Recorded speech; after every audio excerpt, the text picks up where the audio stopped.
Mình xin chào cả nhà nha. Hôm nay mình xin chia sẻ bữa cơm chiều của gia đình mình cả nhà ơi. Bữa nay mình mua được mấy cá đối nè. Mấy cá đối này ngon lắm. Bự bự không à cả nhà. 6 con mà tới gần 2 kg luôn cả nhà ơi. Bữa nay mình làm hai món. Cá đối mình kho với khóm nữa cả nhà. Mình mua được cái khóm. Kho khóm với mình chiên tươi cả nhà. Ba con mình chiên tươi, ba con mình kho khóm. Con mình thì nó thích ăn chiên tươi thì thôi mình chiên tươi cho nó. Giờ mời cả nhà mình cùng xem video ủng hộ cho vợ chồng mình nha cả nhà. Vợ chồng mình cảm ơn cả nhà rất nhiều. Giờ thì mình ướp cá rồi cả nhà. Cá này chắc phải cắt đôi ra mình mới kho được. Rồi do cái nồi của mình nó nhỏ quá để nguyên con không được. Giờ mình phải cắt làm hai ra cả nhà ơi. Cắt ra rồi mình ướp rồi bắt đầu để 15-20 phút mà mình bắt đầu kho cả nhà. Giờ mình bắt đầu ướp cá cả nhà ơi. Mình cho vô đây là gốc hành nè, gốc hành mình băm nè, đập dập mình băm rồi gốc hành với ớt nè, với tỏi nè cả nhà.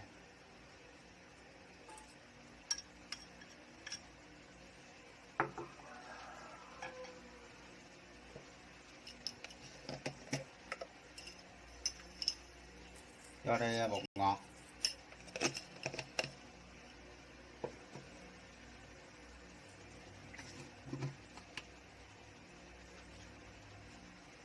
đường,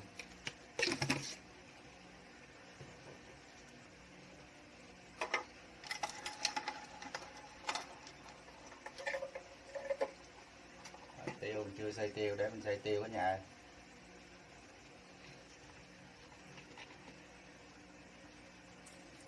Nước mắm,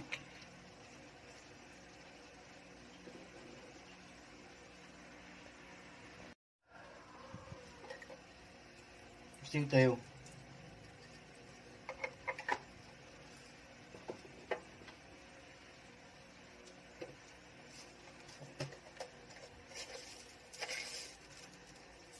muỗng hạt nêm,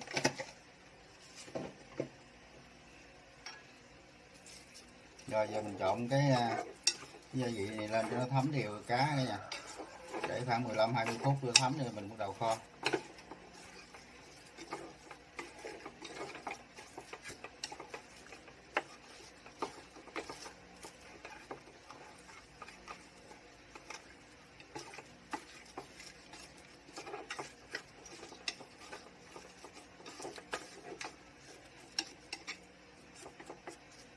Rồi giờ mình xào cái khóm đó cả nhà, trong khi mình chờ đợi cái cá này thấm mình xào cái khóm đó trước.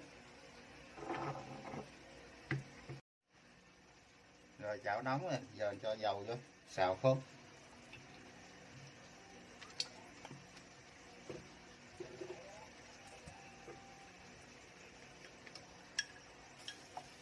Rồi đây chút xíu tỏi.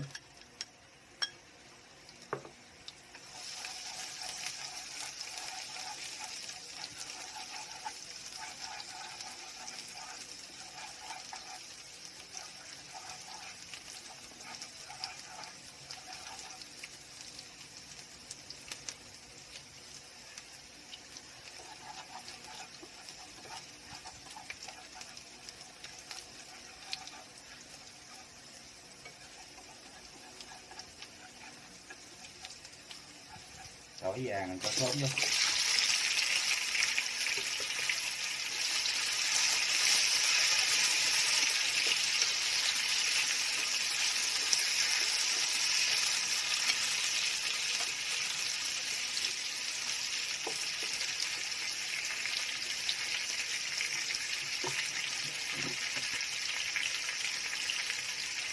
Rồi muỗng đường.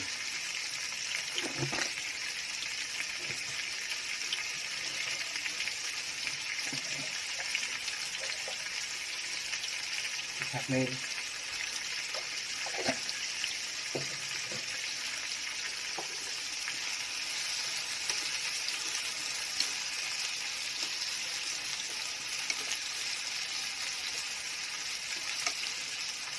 Xào khóm thì cho nó chín cho nó thấm đi cả nhà, rồi Chút xíu mình kho cá mình hả, bỏ qua cá.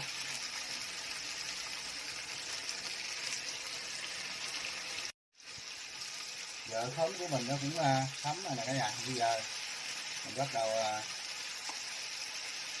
kho cá luôn cả nhà. Tắt bếp bắt đầu kho cá luôn. Rồi giờ chảo nóng rồi mình bắt đầu kho cá luôn cả nhà.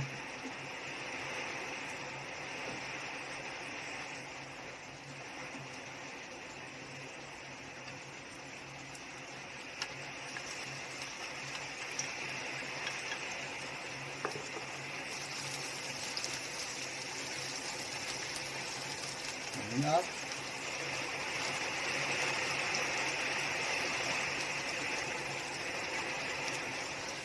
Mưa cả nhà ơi. Hai bữa nay nắng, bữa nay mưa.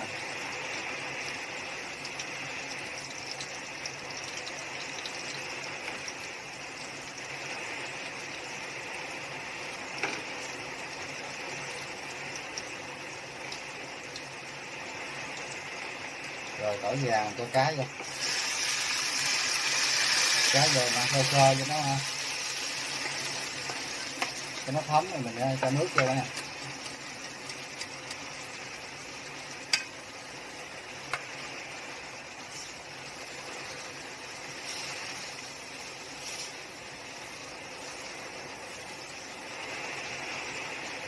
Cá đối này chắc cá đối nuôi nhưng mà phải cá đối thiên nhiên này cả nhà, nó bự quá. Thấy cái đối tự nhiên ngoài sông rồi nó không có bự được gì đâu, ít lắm.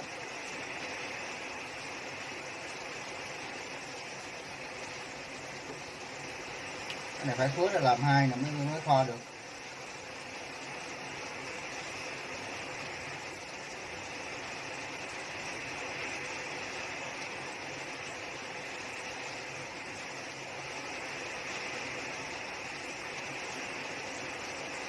Rồi cho nó thấm tí xíu thì mình cho nước vô. Rồi giờ cá thấm thì mình cho nước vô.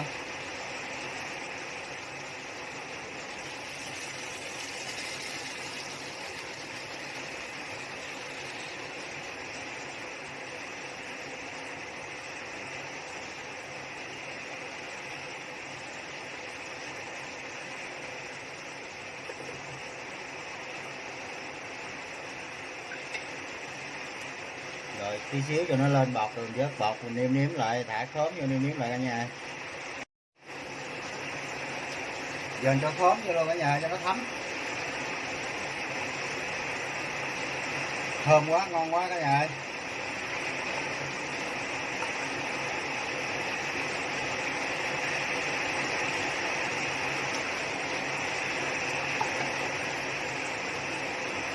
Mưa quá trời lớn nè.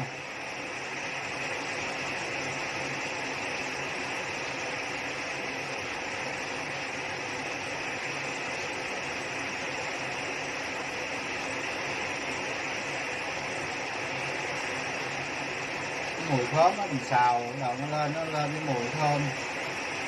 Rồi để đây lửa liu liu để thấm cá cả nhà. Giờ rồi cả nhà, cá mình chín rồi cả nhà. Món cá đối kho khóm của mình xong rồi cả nhà. Giờ mình cho hành vô, cho hành lá vô.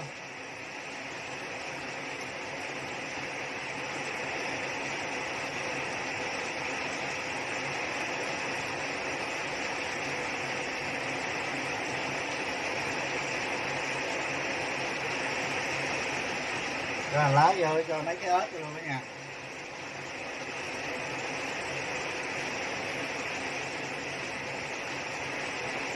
Rất là thơm luôn.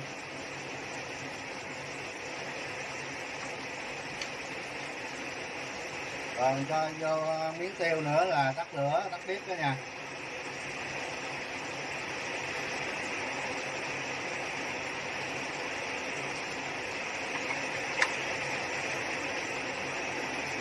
Quá hấp dẫn. Rồi giờ bắt đầu mình chiên cá nha. Mưa lớn quá, có ồn cả nhà thông cảm cả nhà. Chảo nóng rồi mình cho dầu vô chiên cá luôn cả nhà.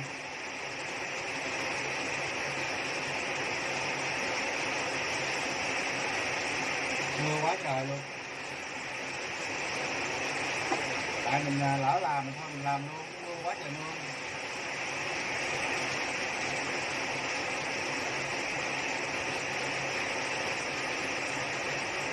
Cái luôn.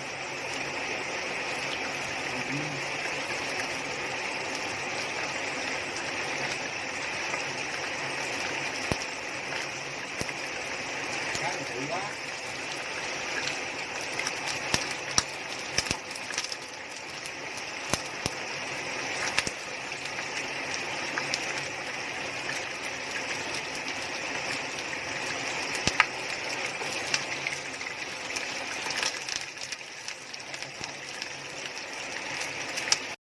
Rồi cả nhà ơi, giờ cơm mình dọn lên rồi hết rồi cả nhà. Đây là món cá kho khóm của mình nè cả nhà, cá đối. Cá đối kho khóm, bên đây là ba con cá mình chiên nè cả nhà. Như điều lúc hồi nãy mưa lớn quá to nó làm rầm á, mình không có quay cái khúc chiên được cả nhà. Quay được có một đoạn à. Đây là tô nước mắm của mình làm rồi nè. Đây mình cũng có mấy cọng rau, dưa leo. Mời cả nhà ăn cơm em ơi. Chào cả nhà. Mời cả nhà ăn cơm.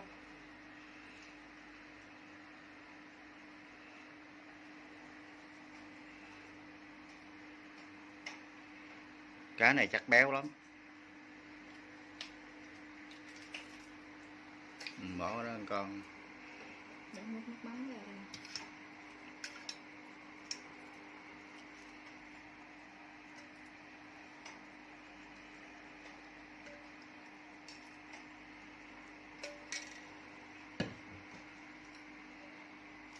Thử cái này. Bộ để nguyên vậy luôn hả? Chiên giòn để nguyên vậy luôn. Cá này để vậy chứ đâu có bỏ vậy như cá này dinh vậy.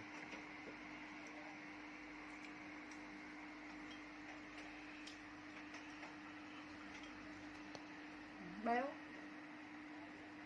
Cá này thì béo, cá đối này nó béo.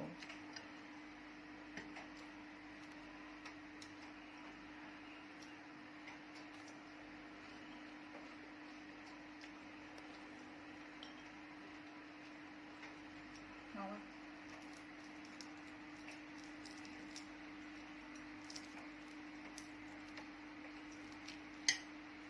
Cái này mà phải có rau muống ha, bóp gỏi nha. Bóp gỏi ngon lắm. Rồi mình tại vì mình ít có đi mua đồ ăn lắm, ở nhà đi mua ngày ăn 2-3 ngày. Mình thử ít có đi mua đồ ăn, ít có đồ ăn mới. Mấy cọng rau của mình ăn tối ăn lui hoài. Mình mua một lần đặt cái vụ như mua nhiều với ăn 2-3 ngày vậy đó.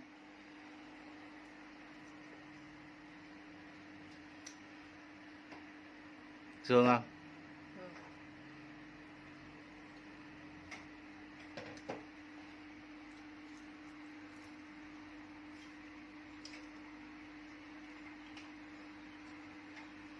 Nhưng mà béo ngon.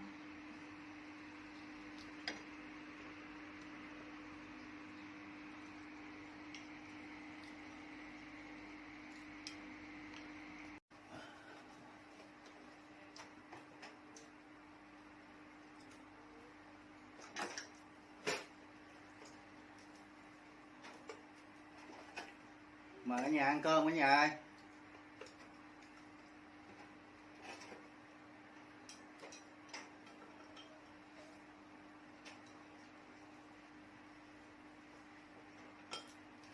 Nãy mà về 4 giờ rưỡi cũng mưa quá trời, cũng về đâu mấy đứa nó ở lại hết á. Mưa quá trời lớn mà. Mưa đâu về đâu. Ở trong ty hết. Mưa rầm.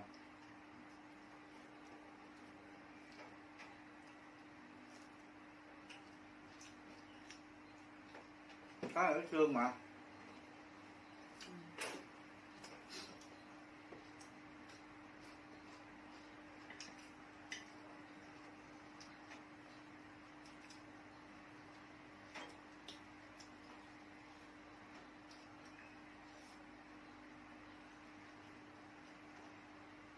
Mời cả nhà.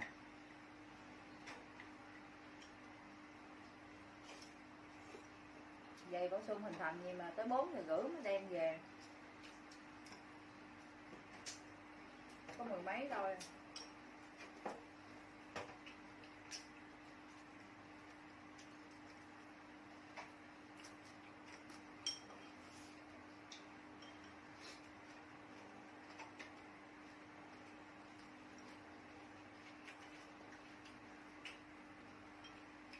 Xong mới được về.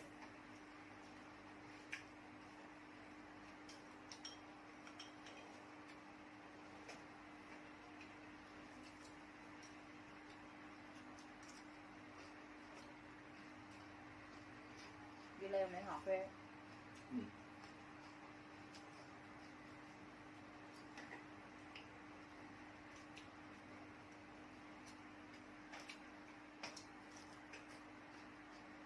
Ngon quá.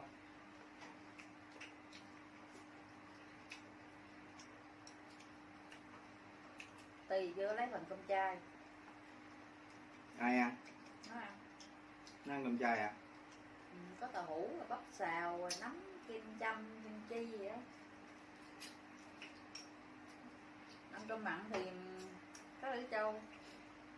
Mặn đó chắc nó không ăn lấy phần chai gì. Khô quá hả? Ừ.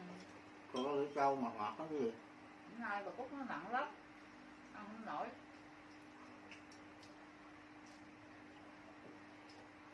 Mình ăn còn dư cơm với lại lấy về chút cho bít la hay xùi á.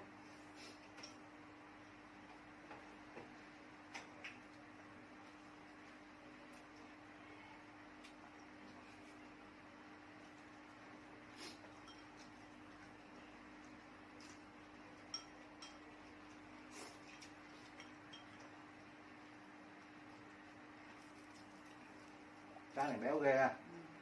Béo mà ngọt.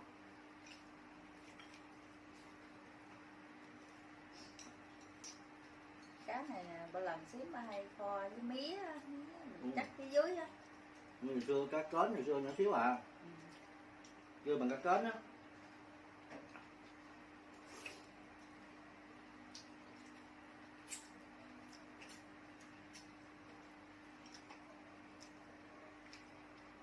Cá kến biển á, nó nhỏ đâu bự đâu, cái này cá nuôi á, cá nuôi mới bự nè. Kho này xong rồi kho để cho nó gục xương á. Ừ. Giống như cá mòi á.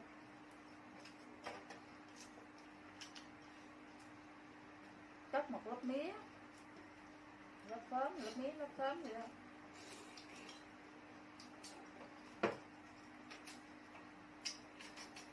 Ừ.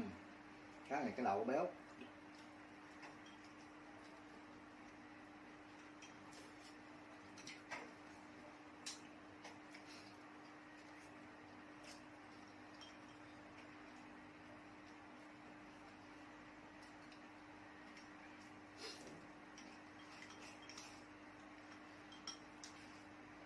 Nãy chiếc cổng bán cá giò quá. Bạn biết mua cá giò làm gì ăn có mua. Có lương. Mưa giờ cũng bán ra hả? Bán chè cũng nhiều tí mua. Nhỏ bán một lần ha. Ừ.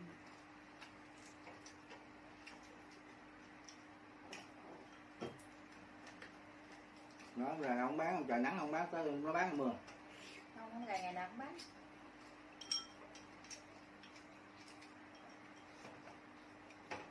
Nãy sợ coi mua á. Có này lòng như ai cũng lên tiền. Tăng ca quá cũng lên, giờ thất nghiệp cũng lên.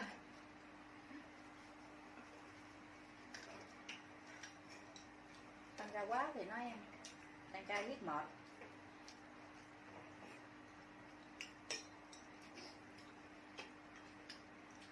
Dĩ kêu em hỏi anh Cao có đi ra Làm gì? làm cái gì đó. Nó để em cưới hả? Ừ. Ý nữa là nó không có làm công ty để ra. Ý là chủ nhật rồi. À. Sao nó không hỏi? Nó không có số điện thoại, nó để Tao xin số điện thoại anh Cao cho mày, mày điện đi.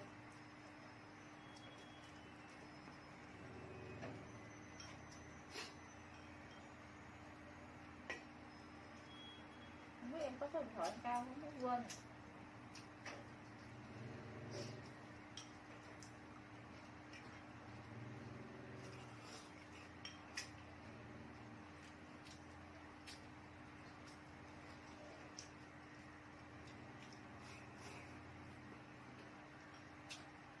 Nhà cửa có gai lách mà làm gì ghê.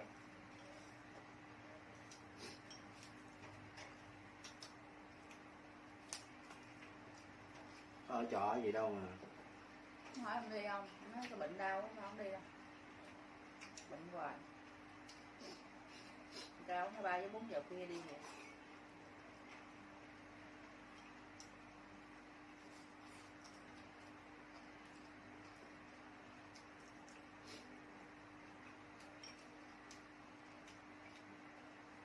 Đâu vẻ vắng thì bao lòng quá. Chưa cái mặt nó chết lấy một lần thuốc gói lộn tiền đình uống. Sáng có uống thuốc lên máu không? Có. Cái trưa tự nhiên em ngồi chóng mặt. Em dịnh cái cây ngồi xuống đồng hồ, cái em lấy mình thuốc uống.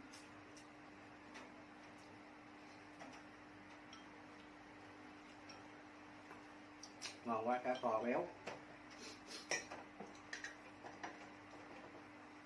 Đâu khỏe khoắn rồi đâu mà đi kiếm tiền.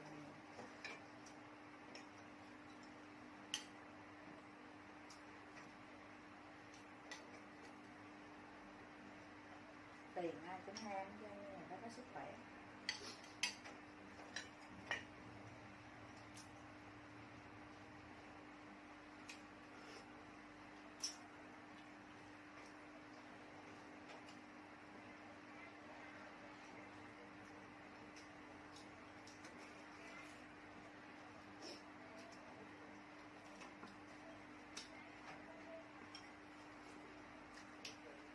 Nước khóm ra chua chua, ngon ghê. Chắc có hôm qua mua hả? Ừ. Nước khóm này chua hơn khóm qua mình mua.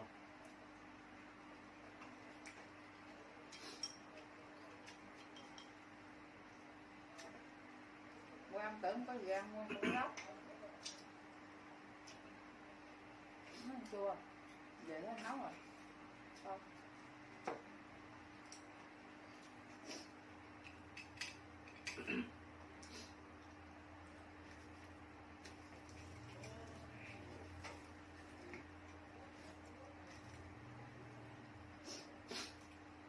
Mai đem con cá này với nước mắm ăn cơm cũng được.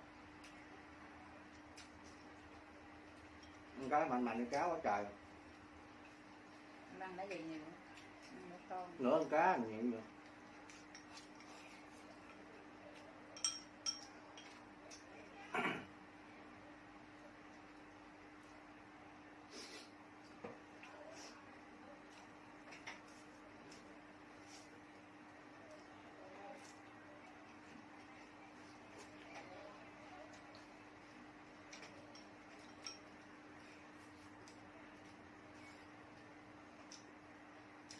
Có chuyển thì thấy mưa quá trời mưa ha.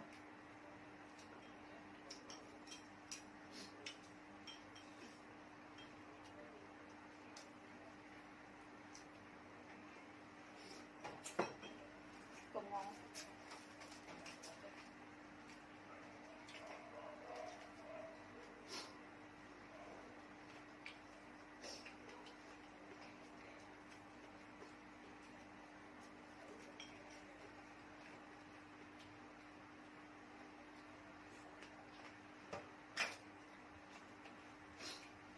Ngọt chưa?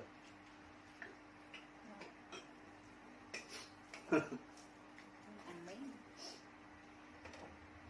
ngon lắm.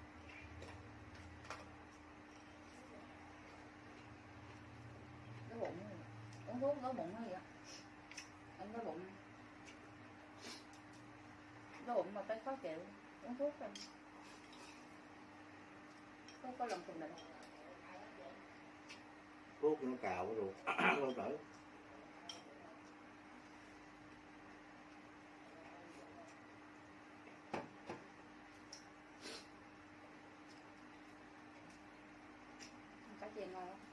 Ngon. Béo. Béo lắm.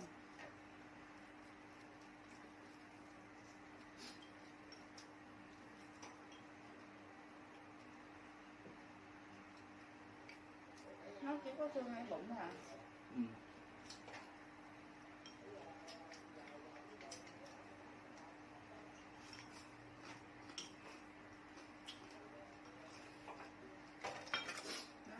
Thấy không? Ngon.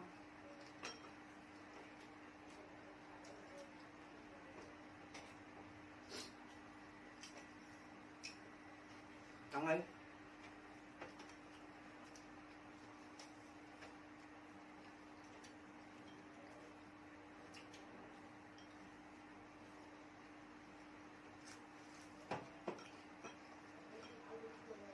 Rồi cả nhà ơi, để vợ mình ăn thêm chút nữa nó lỡ bớt chén cơm. Vợ chồng mình xin chia sẻ với cả nhà bữa cơm tối tới đây là cả nhà. Cuối video thì vợ chồng mình cũng xin chúc cả nhà có một ngày làm việc thật hiệu quả cả nhà, sức khỏe dồi dào, làm ăn gặp nhiều may mắn cả nhà ơi. Cả nhà cho vợ chồng mình xin một lượt đăng ký để cho vợ chồng mình có thêm động lực làm video tiếp thêm cả nhà. Giờ vợ chồng mình xin tạm biệt cả nhà, hẹn gặp lại cả nhà video tiếp theo.